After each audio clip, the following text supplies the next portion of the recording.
సత్యాస్ కిచెన్కి స్వాగతం అండి. ఇప్పుడు మనం గిన్నె పెట్టుకున్నాము. కళాయి అయినా పర్వాలేదు, రేగుపళ్ళు పచ్చడి చేసుకుందాము. రేగుపళ్ళును చింతకాయ పచ్చడి ఏ రకంగా చేస్తానో చూపిస్తానండి. కొంచెం నెయ్యి వేస్తే చాలు, నెయ్యి ఇష్టం లేకపోతే ఆయిల్ వేయచ్చు. పచ్చిమిరపకాయలు అవన్నీ ఇన్ని వేస్తున్నాను. మనం చేసే పళ్ళు మీకు చూపిస్తానండి. అన్నీ వేసాం. ఇవి రేగిపళ్ళు అండి. ఇన్ని రేగిపళ్ళు ఇంతకన్నా చిన్నవి బాగా పులుపు ఉంటాయండి. అదైతే మనం చింతపండు చింతకాయ పెద్దగా వెయ్యక్కర్లేదు, దీనికైతే వెయ్యాలండి. పుల్లగా తీగా ఉన్నాయి. ఈ పళ్ళుకి ఆ పచ్చిమిరపకాయలు వేసాం. కలుపుతూ ఉండాలండి. శుభ్రం చేసిన మిరపకాయలు కడిగేసి ఆరబెట్టిన మిరపకాయలు మనం నెయ్యిలో వేపుకుంటున్నాము. ఇది 2 ముక్కలు చేసి వేపుకోవాలి, లేకపోతే ముఖం మీద తులుతుంది.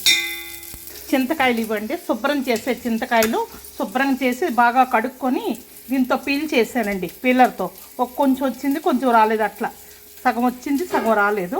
వచ్చిన కడిగి తీసానండి. పీలర్తో చేసి శుభ్రం కడిగి ముక్కలు చేసినవి ఇవి పచ్చివి. మిరపకాయలు వేగిపోయివ్వండి.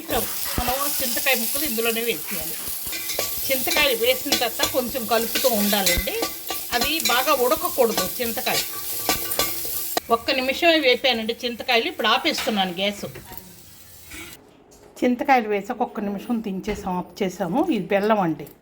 కొంచెం పసుపు, తెల్ల ఉల్లిపాయలు, దానికి తగ్గ ఉప్పు, పచ్చి జీలకర్ర, పళ్ళు బాగా కడుక్కొని ముటికలు తీసి పెట్టుకున్నామండి.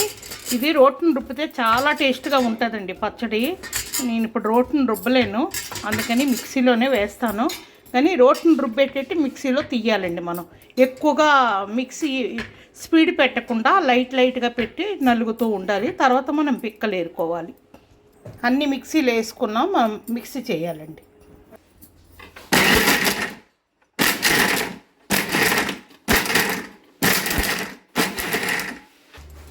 మనం వేసిన ఉప్పు చాలేదండి, ఉప్పే ఒక్కటే, తక్కినవన్నీ కరెక్ట్గా సరిపోయి.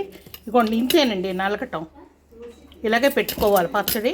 ఒక్కసారి ఉప్పు కలవాలి కనుక ఒక్క తిప్పేసి దీనికి తాలింపు అవసరం లేదు, కావాలంటే పెట్టుకోవచ్చు. అంతేనండి. ఈ పచ్చడి మీరు కూడా ఈ రకంగా చేసుకొని టేస్ట్ చేసి నాకు కామెంట్ పెట్టండి ప్లీజ్ అండి. Thank you.